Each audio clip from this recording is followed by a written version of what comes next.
Bienvenue à tous sur Afrique Sport pour le journal du Mercato de ce dimanche 4 juin 2023 que nous débutons avec Amadou Haïdara. Newcastle United a assuré sa participation à la prochaine Ligue des Champions la saison prochaine, bien évidemment en terminant à la 4e place, 71 points de la Premier League. Afin de renforcer leur effectif, les Magpies ont jeté leur dévolu sur certains joueurs dont Amadou Haïdara, selon le manager Eddie Howe.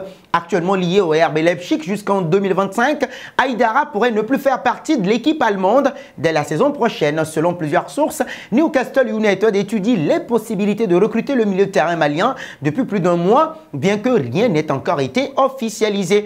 Haïdara a connu une saison difficile avec un total de 43 matchs disputés et 2 buts marqués dans toutes les compétitions ainsi qu'une passe décisive évaluée à 24 millions d'euros en 2019. Le riche club anglais de Newcastle United est prêt à débourser cette somme pour faire du joueur de 25 ans sa priorité au milieu de terrain. Parlons de Victor Osimhen. Après une saison difficile marquée par l'absence d'un véritable buteur, goléador, tueur d'ailleurs, le Bayern Munich se mobilise pour tenter d'attirer Victor Osimhen dès cet été. Cependant, lors d'une récente interview accordée à la Süddeutsche Zeitung, le président d'honneur du Bayern Munich, Uli Hoeneß, s'est montré hésitant quant à la possibilité de recruter l'attaquant nigérian. Hoeneß a mentionné deux noms, Harry Kane et Victor Osimhen, mais a souligné que le prix demandé pour Victor Osimhen était actuellement trop élevé, rendant cette possibilité et cette option moins réaliste pour le moment. J'aime bien Victor, a admis Hoeneß, mais de mon point de vue, il coûte trop cher en ce moment, a-t-il ajouté. Les déclarations du dirigeant bavarois ont tempéré les espoirs d'un transfert imminent d'Osimhen vers le Bayern Munich. Nous voici arrivés à l'instant quiz avec 3 indices pour connaître notre joueur mystère du jour. Premier indice, je suis un défenseur de 24 ans. Deuxième indice, je joue en Bundesliga depuis 2017. Troisième indice enfin, attention les amis à ne pas vous tromper, j'ai déjà évolué à Salzbourg et à Leipzig.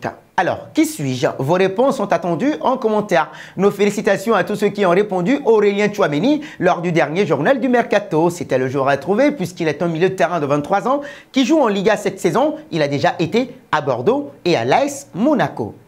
Parlons de Wilfried Zaha. En fin de contrat avec Crystal Palace, il a plusieurs offres qui lui sont présentées. Plusieurs clubs attendent sa réponse pour entamer officiellement les pourparlers. Cependant, il est indécis alors qu'il est certain de quitter les Eagles. Les dernières mises à jour ont changé la donne. Son club formateur lui a fait une offre lucrative de 4 ans avec un salaire de 200 000 livres sterling par semaine. Une proposition qui le ferait sérieusement réfléchir. Outre cette offre de dernière minute qui pourrait tout changer, d'autres clubs sont dans l'attente. Le FC Barcelone, Arsenal, AC Milan, l'Inter, Chelsea, Galatasaray, Fenerbahçe, Al-Ittihad et d'autres encore surveillent de près la situation de Wilfried Zaha. Cependant, celui-ci ne souhaite pas se précipiter. Il veut prendre une décision pour le bien de sa famille et aspire également à jouer la Ligue des Champions. Un pas en Angleterre. Pendant le mercato estival, de nombreuses rumeurs ont circulé sur l'avenir de João Félix, le plaçant notamment dans le viseur du FC Barcelone. Selon les informations de Sport, le club catalan a exclu la possibilité de recruter João Félix. L'attaquant de 23 ans ne rejoindra donc pas le FC Barcelone. Bien qu'il ait passé la deuxième moitié de la saison en prêt à Chelsea, son passage dans le club londonien n'a pas été totalement convaincant. Malgré des performances globalement solides, il n'a pas réussi à marquer de manière régulière, ce qui a conduit Chelsea à ne pas exercer son option d'achat. Malgré ces spéculations, João Félix a été associé à plusieurs grands clubs récemment, dont Newcastle United. L'international portugais est désireux de relancer sa carrière et de retrouver son meilleur niveau, car il semble peu probable qu'il ait l'opportunité de jouer régulièrement à l'Atlético de Madrid la saison prochaine. Un départ définitif de la capitale espagnole pourrait être la meilleure solution pour lui, bien évidemment, à l'heure actuelle. Restons chez les Barcelonais. Le FC Barcelone va finir en beauté à sa saison.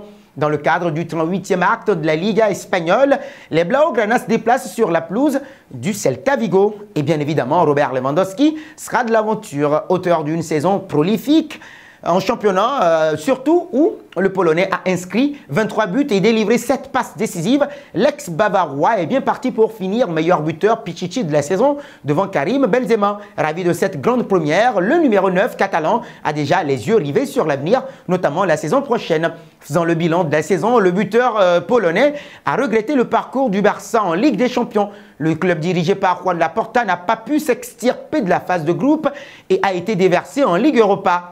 ce qui nous est arrivé en Ligue des Champions a été décevant, mais la Liga a été très positive. Pour la saison prochaine, les deux compétitions doivent être très bonnes, a déclaré le Polonais au micro de TVE, dont Foot Mercato rapporte les propos. C'est donc acté, il ne va pas quitter le Barça. Terminons au Bayern. L'heure est-elle déjà au grand ménage au Bayern Munich? En tout cas, le club du record Münster pourrait perdre 3 de ses attaquants lors du mercato estival. Les champions de Bundesliga sont prêts à étudier des offres pour Serge Gnabry, Leroy Sané et Sadio Mané. Auteur de 7 buts en 25 matchs de championnat, l'ailier gauche sénégalais a souvent été relégué sur le banc par Julian Nagelsmann et Thomas Tuchel et s'est blessé en début d'année. Ses espoirs de se racheter une saison ont été compliqués par sa violente altercation avec Sané. Ce dernier a connu une saison tout aussi inégale, tout comme Serge Gnabry, même si l'ancien jeune espoir d'Arsenal a trouvé la forme dans les derniers temps de la campagne du Bayern, après avoir commencé la saison en grande partie sur le banc de touche. Pour pallier à ces probables départs, le Bayern cherche à compléter son attaque avec des offres potentielles pour Julian Alvarez et Harry Kane. En clair, rien n'est sûr au Bayern quant à l'avenir des tauliers comme Mané, Sané ou encore Serge Gnabry. Et nous arrivons au terme de cette édition que nous bouclons avec la question du jour. Quel conseil, en tout cas quel club conseillerez-vous à Wilfried Zaha? Vos réponses sont attendues en commentaire. En attendant, n'hésitez pas à vous abonner sur Afrique Sport pour ne rien manquer du football continental et international.